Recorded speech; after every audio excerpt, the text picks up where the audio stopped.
We're starting off with some disturbing news. Several South Austin neighborhoods were briefly put under a shelter-in-place order this afternoon after a string of shootings injured at least 4 people.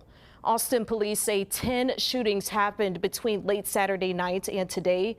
Officials say the incidents appear to be random, and 2 of the shootings happened at Austin Fire Department stations. Police have identified several suspect vehicles, including a black or dark blue Hyundai, a gold Hyundai sedan, a silver Mazda, and a white Kia Optima. They're also looking for 2 male Hispanic suspects, both described as teenagers.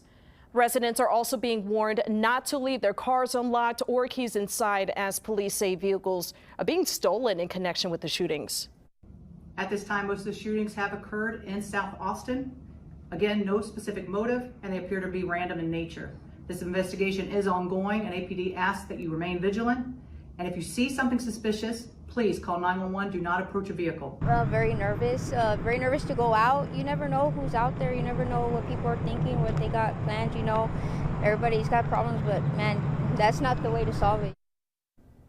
The shelter-in-place order was lifted later this afternoon. This investigation remains ongoing.